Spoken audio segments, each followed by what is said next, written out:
siente la alabanza, te voy a pedir de favor.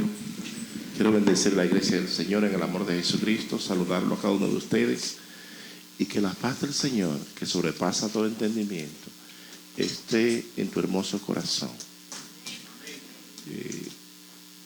La Navidad tiene mucho significado.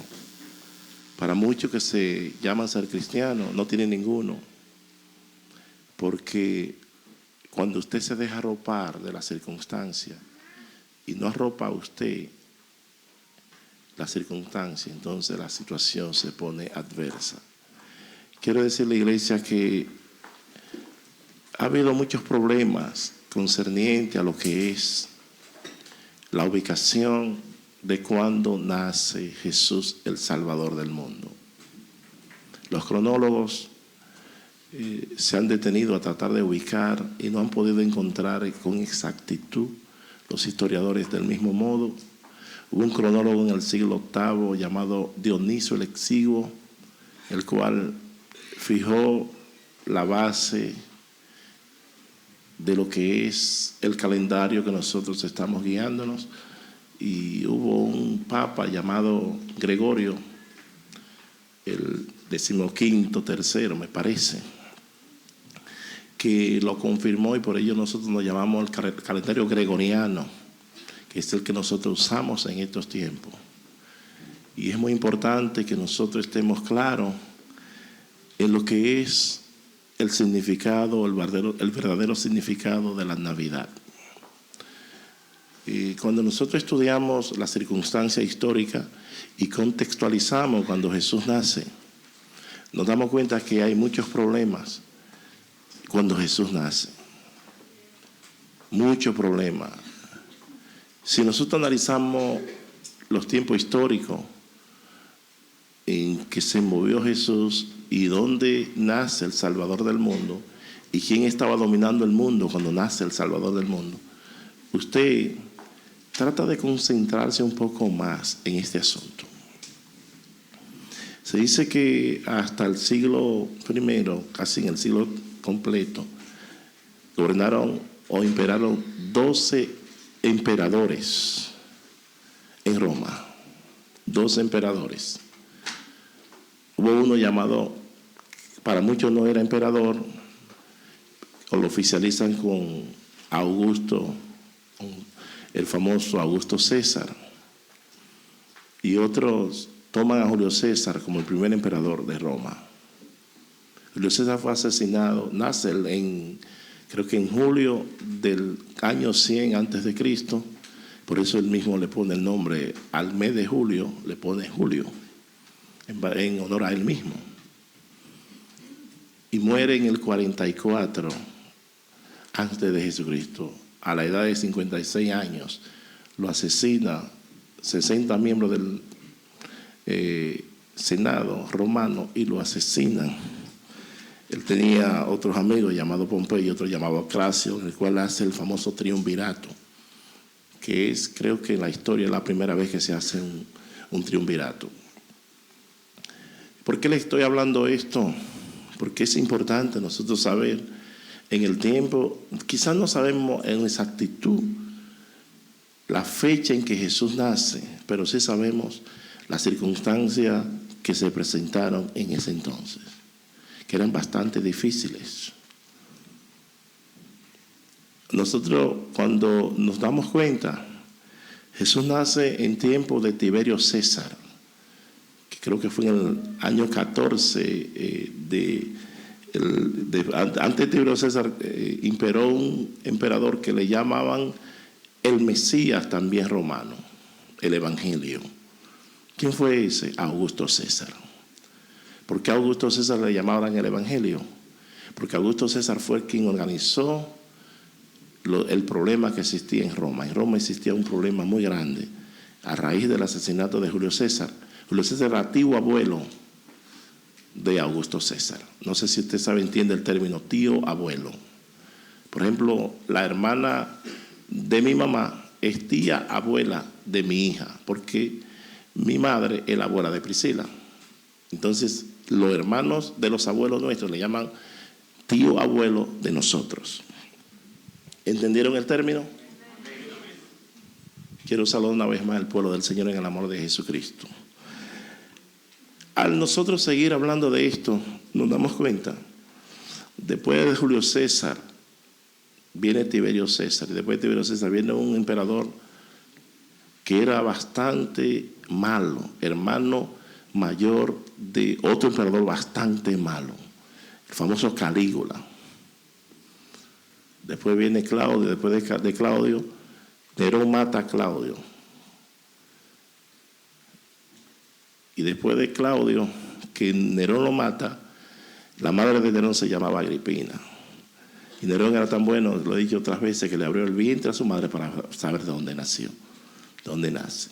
Y era hermano menor de Calígula.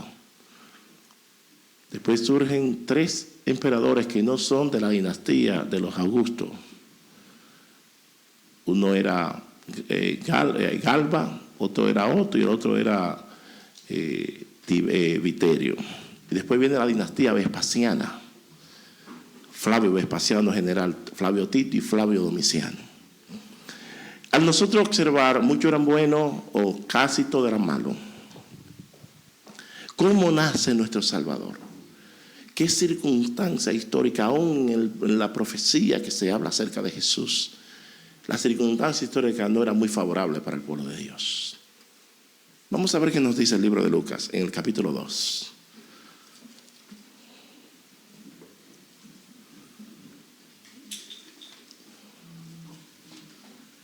Libro de Lucas, capítulo. Recuerden que Lucas, aparte de ser los evangelios, hablan. ¿De qué hablan los evangelios? ¿De qué personaje hablan los evangelios? Hablan de Jesús. El énfasis número 1 de los evangelios es Jesús. Y Jesús es el eje central de lo que es la palabra del Señor. Al hablar de Jesús, los evangelistas se concentran en narrar la biografía de Jesús. Se concentran en narrar los hechos de Jesús. Y este historiador llamado Lucas, que dirige este libro, esta historia, se la dirige a un amigo llamado Teófilo. La palabra Teófilo significa amigo de Dios. Teo, un amigo fileo, de amistad, que pone en algunas condiciones, pone que es diferente al ágape. Pero observe lo que dice aquí, en el capítulo 2 y el verso 1. Dice, y voy a leer en el nombre del Padre, del Hijo y del Espíritu Santo. Creo que lo tenemos aquí. Dice, aconteció en aquellos días que se promulgó un edicto de parte de Augusto César. Ya tenemos un punto histórico cuando Jesús nace. Significa la historia. ¿Qué nos habla la historia? La historia le da el sentido al presente. Y cuando conocemos la historia, entonces tenemos el significado de por qué estamos viviendo. Al nosotros observar que Jesús nace en esa circunstancia histórica o en ese tiempo histórico, que hay un emperador llamado Augusto César.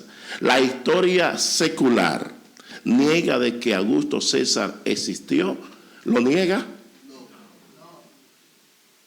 De modo que si la historia secular reconoce a Augusto César, nosotros tenemos que reconocer que también Jesús nació. Augusto César, 2 nombres, o ese nombre ya se convierte en pronombre sustantivo, aunque eran adjetivo calificativo. César significa César. Oye, ¿cuál es tu significado? Ya tú lo sabes. Que gobierna los continentes, que gobierna los mares, el hijo de Júpiter, el Salvador, el gran Zeus, aquel que es venerado, significa Augusto, el inteligente, el sabio, el que tiene que ser reverenciado. Entonces, estos puntos nos damos cuenta que por ello los césares romanos se ajustaban esos nombres, se los acuñaban.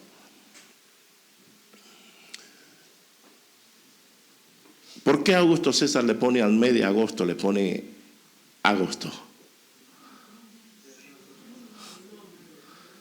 Él fue el emperador que se distinguió más entre los romanos como el mejor emperador de ellos. Aunque la dinastía Vespasiana no fue mala, pero el último fue lo peor, uno de los peores. Recuerden que en ese entonces fue que fue desterrado el apóstol Juan, en el tiempo de Flavio Domiciano, en el tiempo de Nerón, el famoso Durso Nerón, fue que fue muerto el apóstol Pedro y el apóstol Pablo. No estoy hablando de historia por simplemente hablarla, sino más bien que yo tengo que ser como un apologista, como un defensor de lo que soy de la verdad. Yo tengo que tener ciertos datos paralelos para cuando yo defienda lo que yo estoy predicando, lo que yo estoy creyendo, lo que yo estoy profesando, tenga cierta validez histórica cuando tenga que enfrentarme ante los escépticos que no creen en el Evangelio, que no creen en lo que nosotros predicamos, porque creen que nosotros estamos cimentados en ciertos mitos y que no estamos cimentados en hechos históricos. Jesús fue un personaje histórico. Por ende, si yo deposito la confianza en ese personaje histórico, no estoy depositando la confianza en un mito, estoy depositando la confianza en un personaje que ha existido en esta tierra. Pues darle un aplauso al Señor si puede, iglesia. Dice que todo el mundo fuese empadronado. Este primer censo se hizo siendo Cirenio gobernador de Siria, otro personaje que existió en ese entonces. Cirenio gobernador de Siria. Usted sabe quiénes son los sirios ahora, ¿verdad? En la parte norte de Israel, y era una provincia romana en ese entonces. Si usted tiene un billete de euro, no tengo uno, tenía uno anteriormente y me gustaba enseñar con gráfica. Observa que en el euro, que es el billete que está utilizando la Unión Europea para los escatólogos, aquellos que son especialistas en profecías, es el surgimiento y está apuntando al surgimiento del Imperio Romano. Cuando los romanos conquistaban, ellos le llamaban ecumene a la tierra que iban conquistando. Por ello el cristiano verdadero no practica el ecumenismo, porque nosotros no nos unimos a cualquier creencia. La unión religiosa se llama ecumenismo, la unión de creencia se llama sincretismo. Son dos cosas diferentes. Entonces ellos iban expandiendo el mapa, y entre ese mapa estaba Siria, que era una provincia romana, que había sido conquistada por los romanos, y por ello Cirenio estaba sujeto a el César, que era en ese entonces Tiberio César.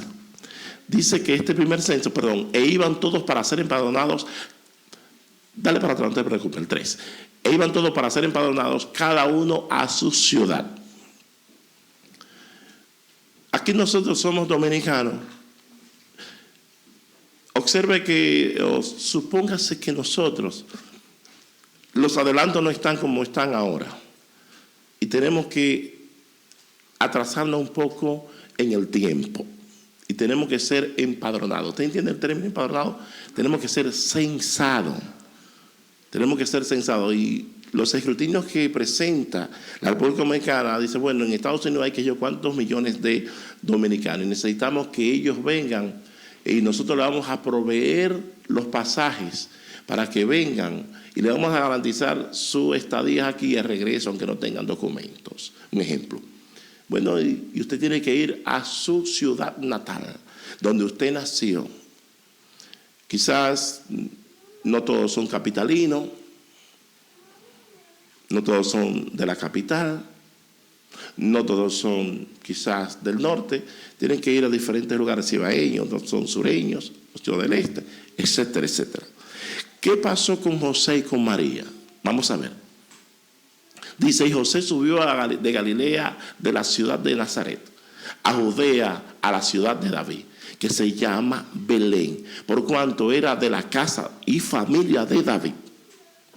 Ambos eran de la casa y familia de David. Tuvieron que ir a un lugar llamado Belén para ser contado, para ser empadronado. Al tener que ir a ese lugar llamado Belén, ellos, según dicen los historiadores, y han ubicado la ubicación geográfica, que la distancia que esa mujer y ese hombre se movieron era una distancia de 112 kilómetros de distancia. 112 kilómetros de distancia. No había un vehículo, lo que había era el medio de transporte que existía terrestre, era por medio de animales cuadrúpedos, camellos, mulo, caballo.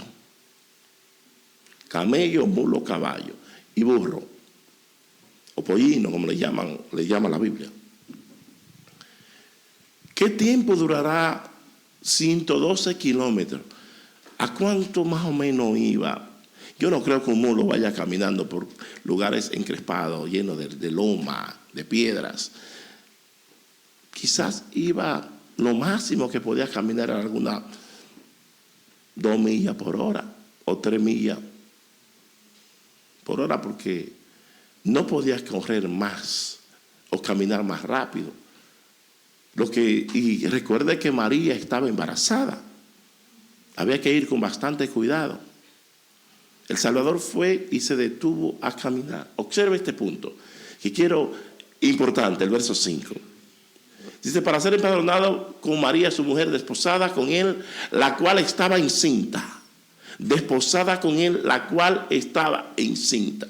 Hay que detenerse a explicar ciertas cosas para luego continuar.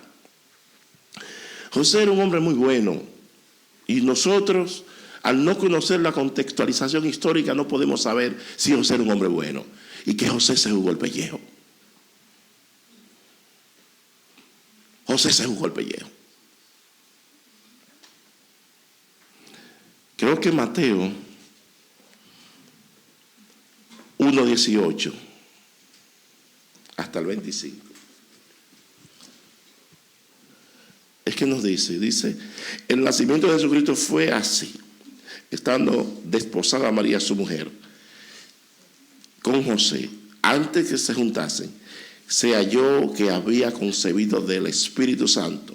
José, su marido, como era justo y no quería infamarla, quiso dejarla secretamente. Y pensando él en esto, he aquí un ángel del Señor le apareció en sueños y le dijo, José, hijo de David, no temas recibir a María, tu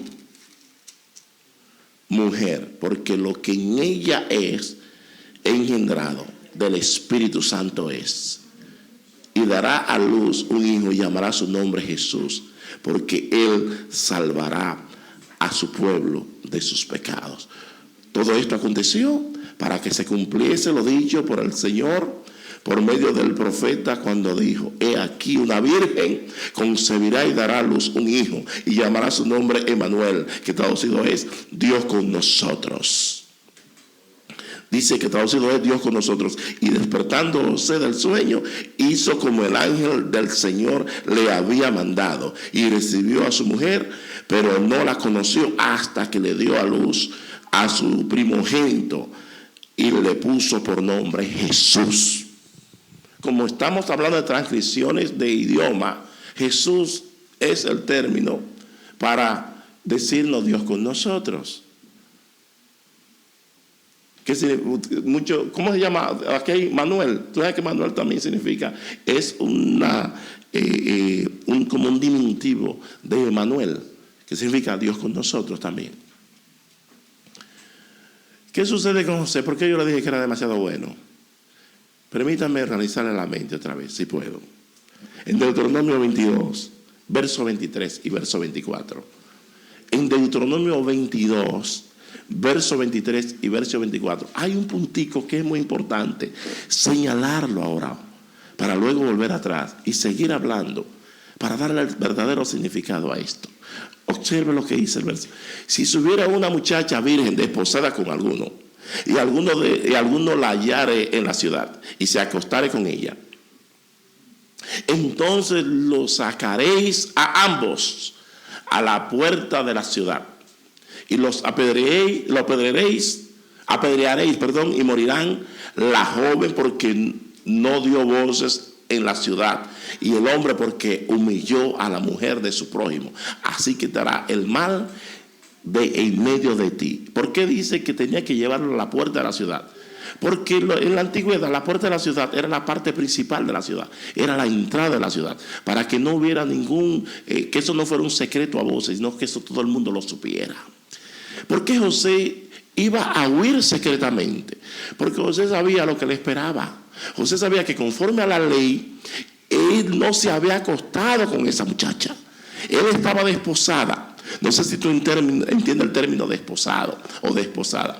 Cuando tú estás desposado con alguien como hombre o una mujer como mujer, es porque se ha comprometido. Y para los judíos el compromiso matrimonial era más importante que el mismo matrimonio, o era más serio, debo decir, que el mismo matrimonio. Al esta mujer salir embarazada, ¿qué va a pensar José? Me han pegado la vaca, creo. José, lo primero que piensa, aquí hay una infidelidad. Pero María es muy buena. María es una mujer buena, yo no tengo ninguna excusa de ella, pero me ha pegado, me ha sido infiel. Yo sí sé lo que voy a hacer. Yo no le voy a decir nada a ella, no le voy a decir nada a nadie, porque yo no voy a morir. Yo no es verdad que me voy a tirar esa cuava, porque esa cuava no es mía. Ese muerto no es mío, y yo me voy de aquí, tampoco voy a morir por nadie. Porque mientras se investigue el caso, a mí me van a apedrear y me van a matar. Y también la van a matar a ella. Entonces, mientras tanto, dando vuelta a Dios que resuelva su lío, yo me voy de aquí. ¿Qué enseña las Escrituras? ¿Qué nos enseña las Escrituras? Que José estaba pensando en hacer eso, pero hay un Dios en el cielo que no solamente conoce nuestras palabras, sino también que conoce nuestros pensamientos.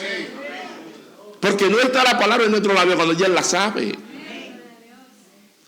Y al Señor conocer los pensamientos y las palabras de José, se le aparece en sueño, envía a un ángel, llamado el ángel Gabriel, me parece, y le dice lo que se movía. Le dice: mira, lo que hay en el vientre de María no es tuyo, se sabe que no es tuyo, es del Espíritu Santo. Cógelo suave, cásate con ella, pero no la toque hasta que no nazca ese joven. ¿Usted cree que en el corazón nuestro y en la mente nuestra eso cabe? ¿Usted cree que hay mente que pueda entender eso? No lo podemos entender. Ese era el estado de María cuando ella fue llevada para ser empadronada. María estaba en un estado muy delicado. Era una virgen, era primeriza. No era una muchacha que tenía experiencia. José mucho menos tenía experiencia. Me imagino que estaban asustados los dos. ¿Por qué? Porque la ley demandaba que había que matarlo a los dos. Pero quien dictó la ley fue Dios. Y las leyes también tienen sus salvedades. Entonces la ley tiene su salvedad. Y en este caso experimentó la salvedad. Nos habla un poco más allá de nosotros. A los suyos vino y los suyos no le recibieron. Mas a los que le recibieron, a los que creen en su nombre, le dio la prerrogativa, le dio el derecho, le dio la potestad de ser llamados hijos de Dios, los cuales no son engendrados por voluntad de varón, sino por el mismo Espíritu Santo de Dios. Para tú ser un hijo de Dios, tú tienes que ser engendrado igualito como fue engendrado Jesús en el vientre de María. Esa es la forma que Dios quiere. Porque cuando Dios trabaja, cuando Dios forma, no hay nadie que pueda contaminar. La iglesia tradicional determina que Jesús fue el único de María. Pero yo creo que nosotros tenemos un poco de gramática y tenemos, aunque no somos gramatólogos, pero uno tiene lo que se llama lectura comprensiva. Si habla de que Jesús fue el primogénito, nosotros somos 12 y murió el que se me seguía a mí. Mi hermano mayor era el primogénito, es el primogénito, yo soy el segundo. ¿Qué significa eso? Si hay un primogénito es porque por lo menos hay un segundo. Entonces tenemos que estar claros. Las Escrituras nos enseña que Jesús por lo menos tenía 7 hermanos. Menciona 4 más sus hermanas. Y en el plural para los judíos no comienza desde 2 sino desde 3. No están sus hermanas con nosotros. No se llama su padre María, su padre José y su madre María. No se llama su hermano Jacobo, el otro Judas, el otro José, etcétera, etcétera, etcétera. Lo mencionen, vaya, búsquese en Mateo 13, del 50 en adelante, y Mateo 12 también. Y lo vamos a ver. ¿En dónde él tenía hermanos? No eran primos, eran hermanos. Sigue el Señor diciendo algunos puntos importantes. Vamos a volver otra vez atrás en el libro de Lucas para ver lo que nos enseña la palabra del Señor. A ver si nosotros estamos claros en lo que nosotros estamos, si de veras tenemos mi verdadero significado. Dice el verso 6, aconteció que estando ellos, se cumplieron los días de su alumbramiento. Verso 6 del libro de Lucas, capítulo 2. Y dio a luz a su hijo primogénito y lo envolvió en pañales y lo acostó en un pesebre, porque no había lugar para ellos en el mesón. ¿Qué sucede al respecto? A veces nosotros nos invitan, generalmente cuando aquí en esta nación, como hay tantos quehaceres, el hombre y la mujer tienen tantos compromisos y se mantiene trabajando tanto. Trabaja tanto por los problemas de la lucha por la supervivencia, los problemas económicos, el tratar de darle una buena educación a los hijos. Pero hay algunas cosas que se le van de la mano a uno. Y cuando usted está concentrado en las cosas materiales, algunas cosas se le van. Lo invitan a un cumpleaños. Y el cumpleaños que le están invitando es quizá un niño del primer año, el segundo año. Los adultos toman la ocasión para ellos tratar de disipar ciertas cosas, y entre los inconversos lo que hacen es que comienzan a bailar, comienzan a beber y se olvidan del festejado. Se olvidan, eso jamás. Y la bailadera y la cosa, y todo el mundo atendiendo lo suyo. Y algunos, ¿sabes?, mirando para la derecha y para la izquierda, a ver si aparece algo. Porque hay algunos que por eso el Señor se pone un cabestro, para que no te concentren en el blanco. Porque muchas veces, mirar tanto para los lados, te desconcentra del blanco. Tú no ves que los caballos le ponen cabestro. El cabestro es la máscara esa que le ponen para que no mire para los lados, para que se concentre en la meta y así no pierda tiempo y pueda ganar la carrera. Nosotros a veces nos concentramos para los lados. Cuando las personas van a la fiesta, se olvidan de que hay un festejado. Y muchas veces el festejado puede correr hasta peligro, asfixiarlo de tantas personas que hay. En este caso, Jesús dice la Biblia que no había lugar para el mesón. En el hotel donde Jesús fue para su madre y su padre, para poderse hospedar, no había lugar. Hay personas que tienen un hotel bastante amplio y espacioso, pero no hay lugar para Jesús, para ellos. No hay lugar. Y muchas veces Jesús tiene que irse a los basureros. Muchas veces Jesús tiene que irse a los vertederos de animales. Muchas veces Jesús tiene que irse a diferentes lugares, porque no hay espacio.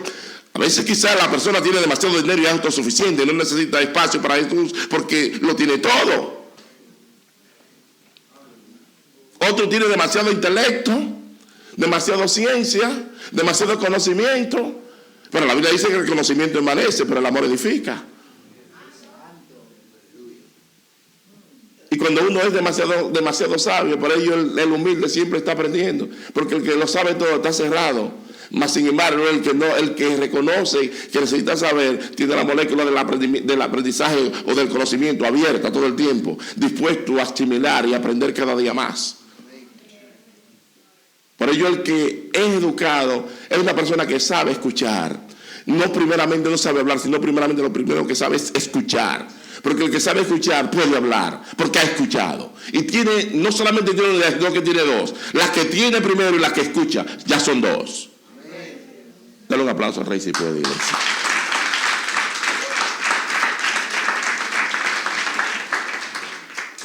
Observamos que Jesús, cuando nace, no hay lugar para el mesón, para él en el mesón. Mesón es otra palabra para hotel. En ese entonces, Ha existido muchas cosas, según las tradiciones, según dicen que Jesús dio a luz, María dio a luz a Jesús en una cueva. Porque supuestamente fue así. Ahora, yo no voy a ir tratando muchas tradiciones, pero voy a ir conforme a lo escrito. ¿Ustedes algún día han ido a algún mall? ¿Han ido a algún mall, verdad?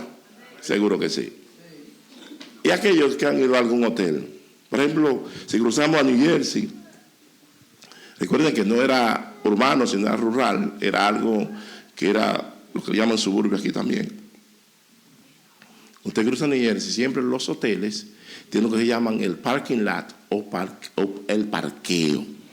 ¿Qué usted hace en el parqueo? ¿Parquea qué?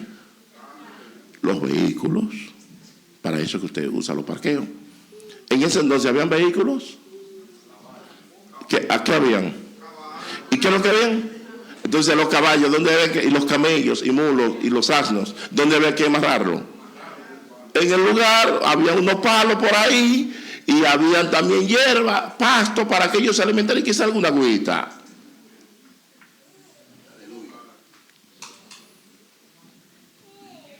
Ese era el parqueo que existía, porque ese es el medio de transporte que existía en ese entonces.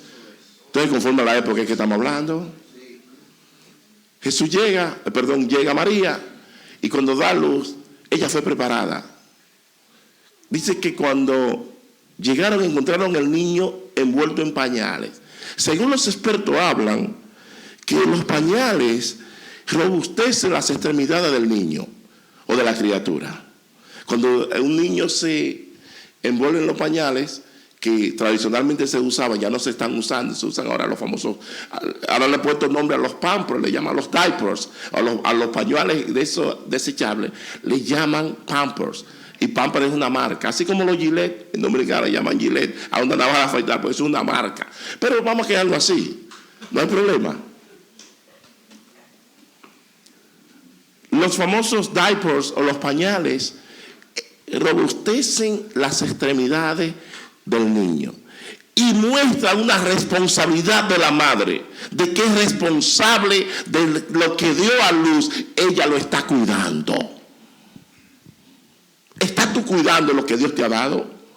¿Estás tú guardando lo que Dios te ha dado? ¿Te has detenido tú a cuidar y a envolver en pañales a Jesús de Nazaret en tu corazón? ¿Estás tú robusteciendo lo que se llama las extremidades de Jesús para que camine firmemente como Él caminó en tu vida? Nosotros le estamos dando el significado de la Navidad como están en el mundo o como el verdadero significado que tenemos que darle. Hay muchos paralelos concernientes a lo que es la Navidad.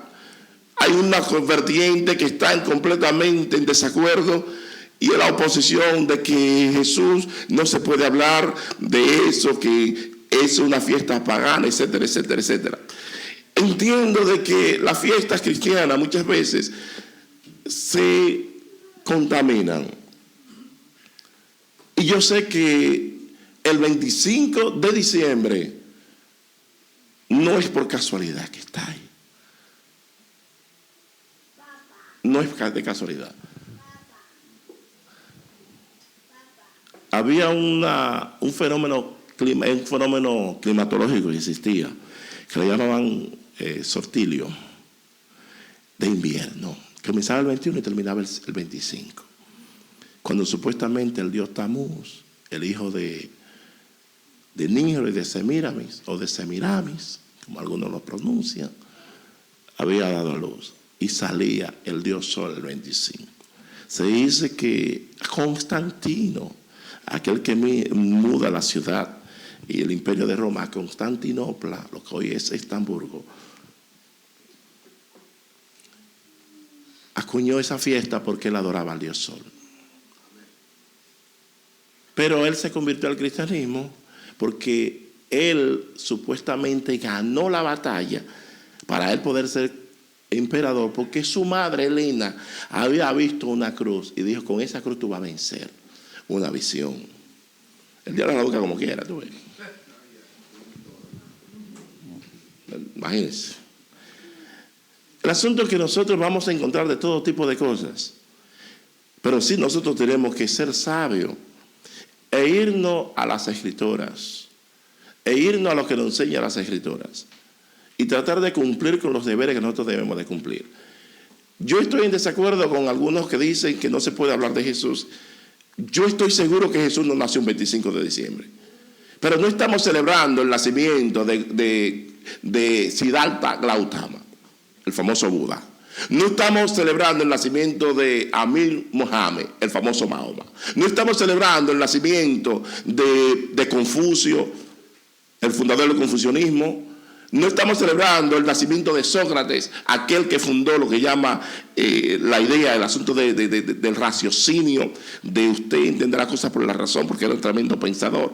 No estamos celebrando el nacimiento de ninguna de esas personas, ni de un gran jefe militar, sino más bien, aunque sabemos, pero un día tenemos que señalar, un día tenemos que celebrar. Y si ese día es para enaltecer el nombre de Jesús, ¿por qué negarlo? Dígame, ¿por qué negarlo?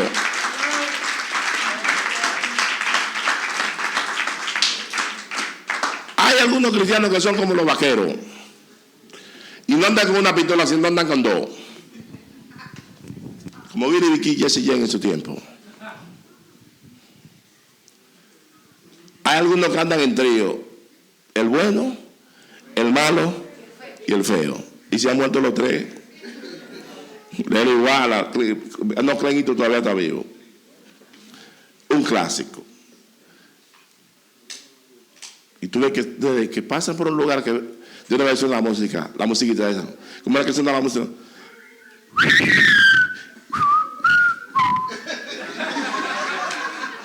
Y tú ves el suspenso de una vez. El suspenso. Porque usted dice, ¿qué es lo que viene ahora? Hay un tiroteo aquí seguro.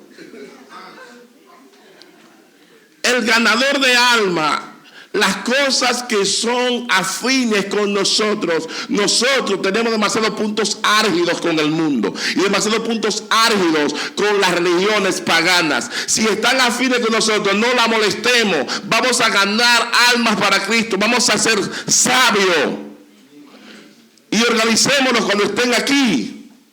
No tratemos de organizarlo fuera. Dale un aplauso al Rey si puede, iglesia. Vamos a ver qué nos dice aquí. Aquí observamos ciertas hostilidades, aquí observamos cierta posición de la ignorancia o la indiferencia sacerdotal. Y aquí vamos a observar también lo que se llama la actitud del verdadero creyente. Dice en Mateo 2, verso 1.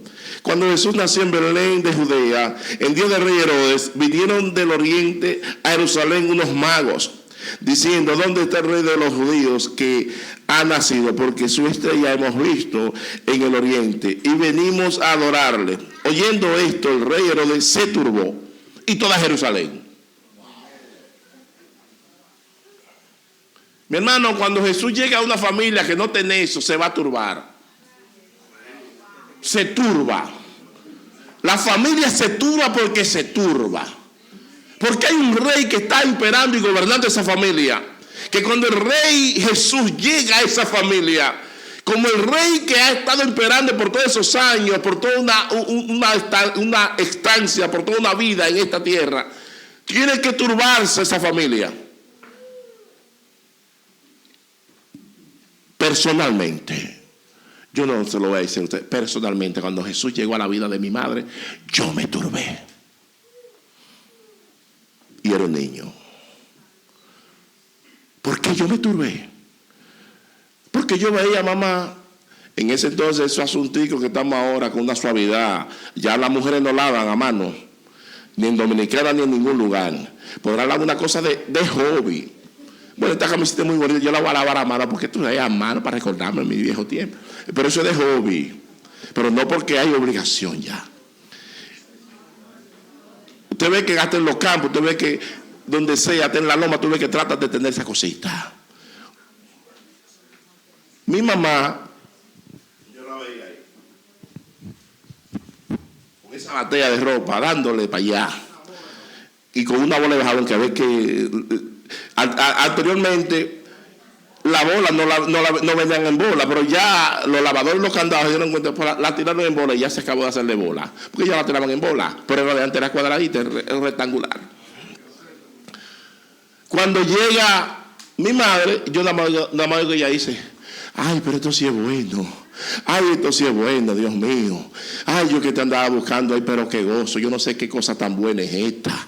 Esto sí es bueno. Cuando yo oigo mamá, yo pues se me volvió loca la vieja.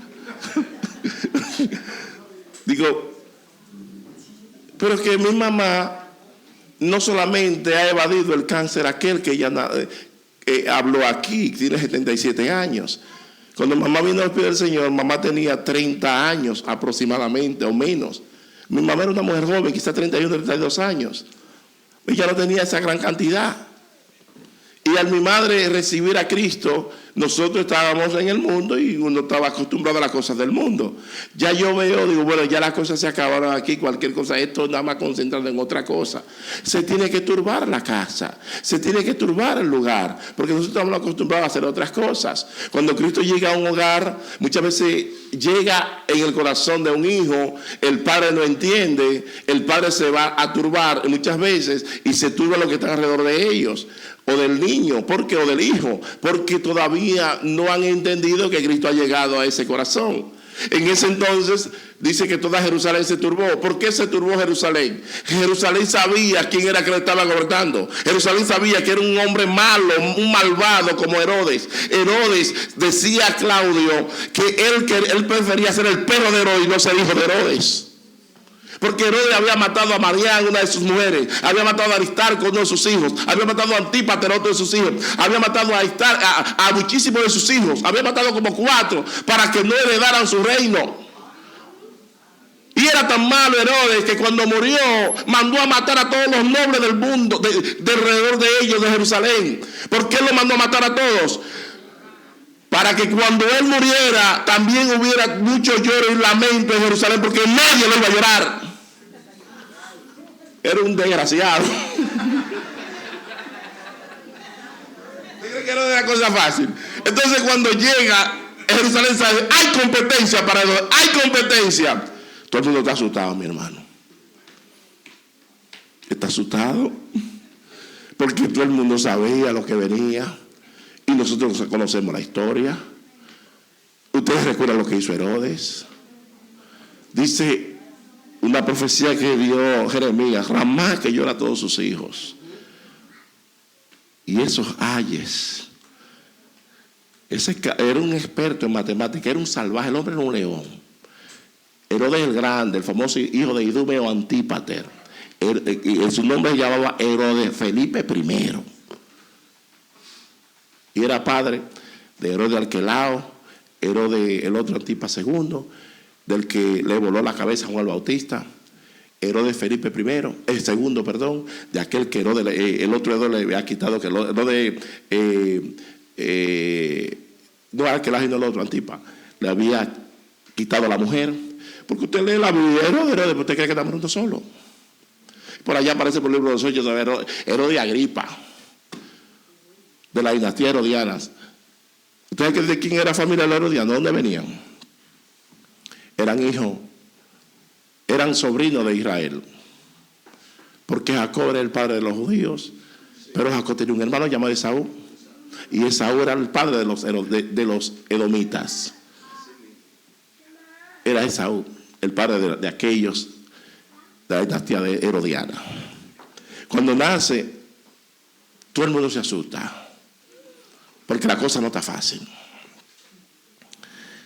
El verso 2 nos dice, el verso 4, dice, convocado a todos los principales sacerdotes y los escribas del pueblo, les preguntó dónde había de nacer el Cristo. Ellos dijeron, en Belén de Judea, porque así está escrito por el profeta. Y tú, Belén, de la tierra de Judá, no eres la más pequeña entre los príncipes de Judá, porque de ti saldrá un guiador que apacentará a mi pueblo Israel. Eso, si usted quiere leerlo, búsquenlo en Miqueas capítulo 5, verso 2. El escritor lo que está citando, así como yo cito la palabra de una forma homilética, el escritor lo está haciendo de una forma homilética, lo está citando. Está utilizando ciertas fuerzas paralelas para apoyar el mensaje que le está dando. Y eso es lo que está haciendo aquí el escritor, narrándonos a nosotros de cómo el Señor, cuando iba a nacer, de cómo iba a estar la circunstancia histórica. Se dice que cuando Jesús fue profetizado por el profeta Isaías, en el capítulo 7 y el verso 14, y en el capítulo 9 y el verso 6, se dice que Israel estaba pasando por uno de los problemas más difíciles en ese entonces. Estaba turbada también. Estaba bastante turbada. Porque había un problema con los reyes que estaban imperando o gobernando en Israel. Hay un problema con los que están dirigiendo muchas veces. Si hay un guía en el hogar que no está dirigiendo bien, hay problema. Y muchas veces los guiados se son rebeldes y el guiador quiere guiarlo bien, hay problema.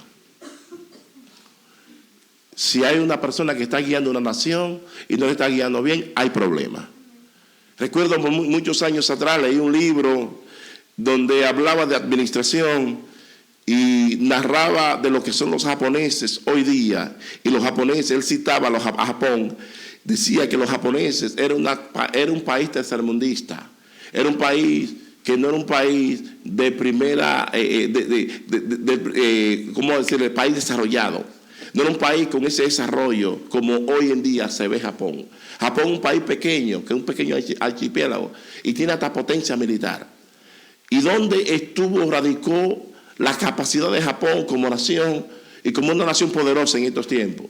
Ellos dijeron, nuestro problema no existe en que nosotros no tenemos riquezas. Las riquezas nosotros las tenemos aquí en nuestra nación. Tenemos riquezas llenas de agricultura, tenemos riquezas mineral. Hay un problema y es un problema de administración. Nuestra nación, República Dominicana, si me permiten decir esto, no es un problema de que República Dominicana no tiene cosas, no tiene riqueza mineral, no tiene riqueza agrícola. El problema de República Dominicana es administración. Y muchas veces también que el pueblo también quiere depender todo de que el gobierno se lo dé todo. Al detenernos, ya casi estoy terminando, porque aunque hay tiempo, no me gusta tomar mucho tiempo, porque después, por buena que esté la comida en el restaurante, hay que dejar. Y muchas veces cuando el estómago se llenó, por buena que sea, ya la comida lo que hace es que hiede. Y así mismo en la comida espiritual, desde que esto se llenó, ya su necia, la parte que analiza en tu cerebro, y entonces tú tienes que mandarla para lo que llama el subconsciente. El subconsciente se llenó, entonces ya hay que darle tiempo al subconsciente para que le mande al consciente. Pero eso tiene su tiempo para usted digerirlo. Dice, entonces Herodes llamó a todos los magos, a los magos, indagó de ellos diligentemente al tiempo de la aparición de la estrella. En ese entonces no había la luz que nosotros tenemos ahora. Ahora nosotros tenemos mucha luz, nosotros tenemos la palabra del Señor y tenemos mucha historia. La pregunta que yo le hago a la iglesia, ¿eran los hombres de la antigüedad más inteligentes que los de ahora o los hombres de ahora eran más inteligentes que los de ayer? Uno dice que los de ahora, ¿cuál dice los de ahora? Dice que los de antes eran más inteligentes. Miren, mis hermanos, ni uno ni el otro, y me permiten, ni uno ni el otro. El primero establece la base para el segundo. Por ejemplo, en astronomía, Galileo Galilei establece la base para que Nicolás Copérnico siga proyectando. Del mismo modo, creo que en física, Isaac Newton establece la base para que un Albert Einstein continúe. Entonces, ¿qué hacen los científicos modernos? Que acumulan conocimiento. El que vive en esta época tiene más ventaja que el que vive en la otra. Porque ahora nosotros acumulamos conocimiento y tenemos más capacidad que los otros porque estamos acumulando mucho conocimiento. Pero no porque somos más inteligentes que ellos. Entonces, en ese entonces, Dios hablaba indicando por medio de ciertos puntos cardinales para que el hombre entendiera que había una diferencia en la estrella resplandeciente, la estrella de David. La estrella de la mañana había aparecido en el firmamento. Y esos magos eran expertos en eso. Recuerden que esos magos vienen de un lugar llamado los medos y los persas, hoy lo que es Irán. Ellos le llamaban magos, pero eran sacerdotes de Dios. No es que estamos enseñando magia en la iglesia, porque si usted observa más adelante en el libro de los Hechos, se condena a un mago llamado Simón. Y la magia es condenada por la iglesia, lo que enseña la palabra del Señor. Es decir que estas personas cumplen un punto importante, y es que estas personas llegaron y no vinieron con la mano vacía a ver el Salvador. Cuando sigue diciendo la palabra, creo que el verso, déjame decir 7. Y entonces Herodes, llamando en secreto, ponme el 8. Enviándolos a Belén, dijo: id allá y averiguad con diligencia acerca del niño. Cuando le halléis, hacedmelo saber, para que yo también vaya y le adore.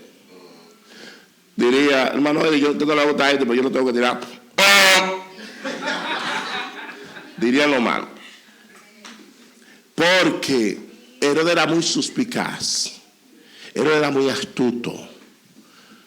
A veces nosotros, sin darnos cuenta, matamos a Jesús en nuestras vidas, porque nos ponemos a hablar de más. Nos ponemos a testificar cosas que no tenemos que testificar con cierta persona que no tenemos que hablarla. Hay cosas que te pasan en tu vida que tú tienes que esperar el tiempo para hablarla. Número 2, tienes que esperar el tiempo para tú estar edificado y tener suficiente fortaleza y conocimiento, de modo que tú mantengas tu posición. Y aunque la persona se levante contra ti y sea un antagonista y se te oponga, tú mantenga tu posición, porque tú tienes suficiente base para defender tu creencia y lo que tú estás diciendo. Estos magos llegaron, o estos sacerdotes llegaron a la presencia del Señor. Dice que Herodes quería ir a adorarle. Ustedes saben que era el trabajo de Herodes, porque vemos más adelante que Herodes mandó indignadamente, muy molesto, mandó asesinar a niños menos de 2 años, porque él, como era un matemático, era un experto en matemática, él calculó: bueno, el muchacho no puede tener más de 2 años. Voy a arrancar a la cabeza a todo el que tenga 2 años. De ahí para abajo se fue. Y era el huidero, mi hermano. Ellos, habiendo oído al rey, se fueron, y aquí la estrella que habían visto en el oriente iba delante de ellos, hasta que llegando se detuvo sobre donde estaba el niño. Muchas veces Dios te llama y tú estás caminando buscando un lugar donde te presenten al Salvador. Y si tú eres una persona que está obstinada, que tu corazón está recto con el Señor, tú te detienes en el lugar preciso, en el momento preciso, para tú conocer al Salvador del mundo. Y para tú conocer al Salvador en tu vida. Oye, el Salvador tuyo, tú no lo vas a conocer yendo a un show ahí en Broadway. No estoy en contra de eso. Yendo a Macy's, no estoy en contra de eso. Yendo a un mall, no estoy en contra de eso. Porque tú tienes que llenar ciertos estándares que hay que llenar ahora en Navidad. Si tú tienes para regalar, regala. Pero tú no tienes, ¿qué es lo que tú vas a regalar? Te vas a volver loco.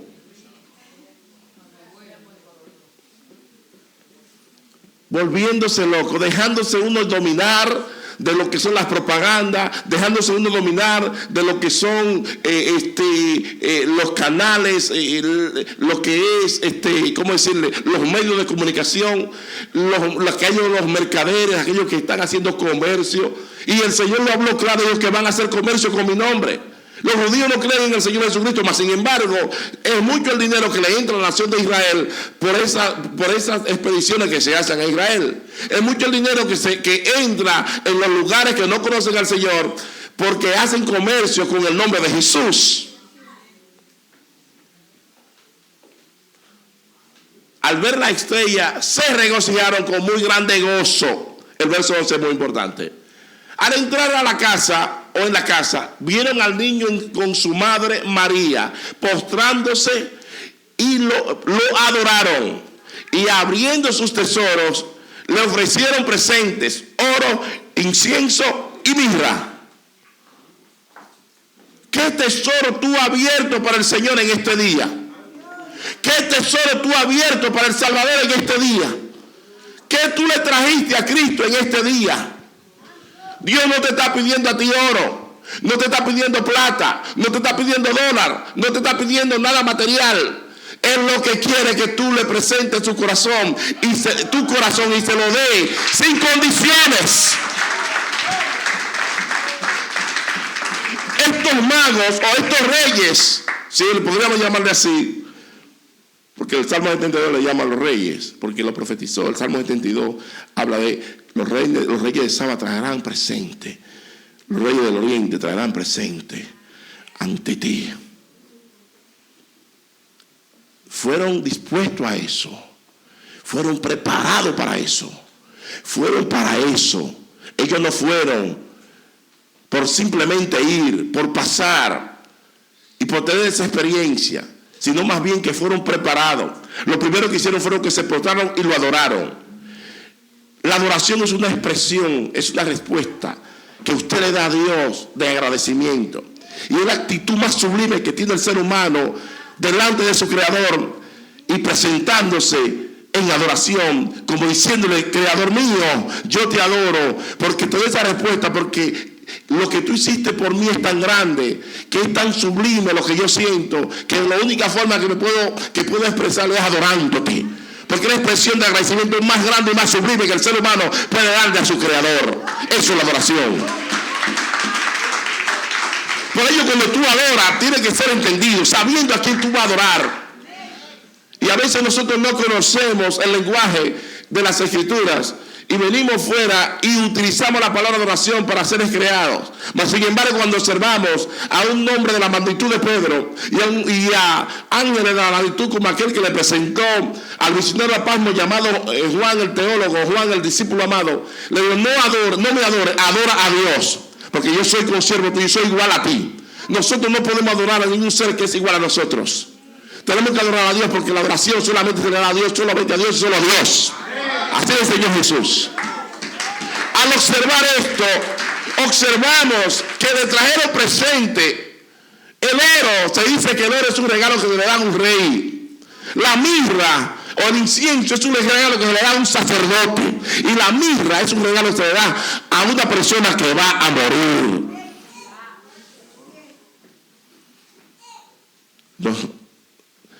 Ese sacerdote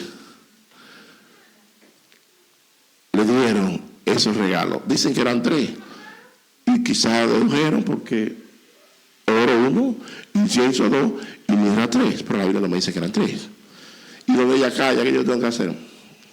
Es la que dicen: close my mouth. A mí cierro mi boca. Y yo voy a hablar. Porque lo que uno quiere poner de más no funciona. ¿Cuál es el verdadero significado de la Navidad para ti? El significado de la Navidad es muchas luces. El significado de la Navidad es tener un arbolito de Navidad, es tener muchos bombillos, es tener mucha algarabía en tu casa, o es escuchar alguna fiesta, alguna alabanzas navideñas, que no tengo nada en contra de eso, o es tomar un tiempo de reflexión y de pensar lo que tú eres para el Señor y lo que tú has hecho para el Señor. Tomar un tiempo de reflexión y tú tratar de mostrarle al mundo que hay un Salvador, que hay una esperanza, que hay una alternativa para los problemas del ser humano. Nosotros nos preocupamos demasiado por las cosas de acá abajo. Y cuando estaba ministrando en el funeral de la tía mía, cuando fui ahora a República Dominicana, mencioné los puntos importantes que he mencionado aquí en otras ocasiones.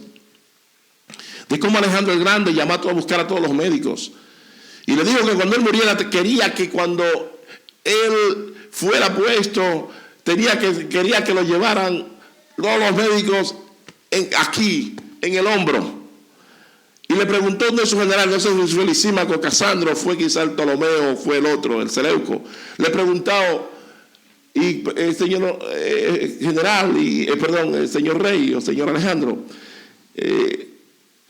¿y cuál es la razón por la cual usted quiere que los médicos lo lleven a usted en el hombro o en los hombros? Porque quiero mostrar a los médicos que la muerte, que ellos no tienen potestad sobre la muerte.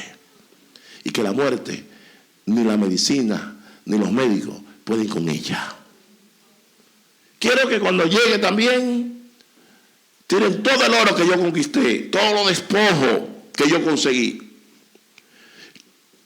Lo lleven y lo tiren todo. De donde salgan hasta donde yo llegue y lo tiren en la tierra. Pero señor oficial, señor general o señor rey, ¿y por qué usted quiere eso? Para mostrarle también al mundo que el oro y la plata viene de la tierra y ahí mismo se queda. Con la mano boca arriba, me llevan con la mano pendiente en el aire. Y así se va poniendo de pie, iglesia. Pendiente en el aire. Y dice, pero señor rey, ¿por qué usted quiere que lleve la mano pendiente en el aire? Porque así tú llegaste a este mundo con la mano vacía y con ella así mismo te va vacío. Y creo que el ataúd de la tía mía no costaba no menos de $250,000 de pesos. Y en el ataúd no le enteraban. Eso no hay problema, porque había dinero. Pero yo tiré lo que tenía que hablar de parte de Dios. Y había muchos políticos ahí en el PLD, muchos, porque el primo mío de eso. Me pregunté, ¿de dónde tú sacaste eso? De ese salió, ¿qué evangélico le sirve al Señor? Él no es político, no. Él es político del cielo. Iglesia, es muy importante que tú le des valor a Cristo. Los bienes materiales tienen su importancia, pero ponlo en el lugar que deben de estar. Dale el verdadero significado, el verdadero propósito de la Navidad, la verdadera meta que tú tienes que tener en estos tiempos. Dale cabida al Señor en tu corazón. Cuando tú vengas a la iglesia, abre el tesoro que tú tienes, que es tu corazón. Hay muchas personas que tienen un tesoro hermoso, valioso en tu vida. Ese tesoro que tú tienes, ábreselo al Señor. Muchas gracias, iglesia.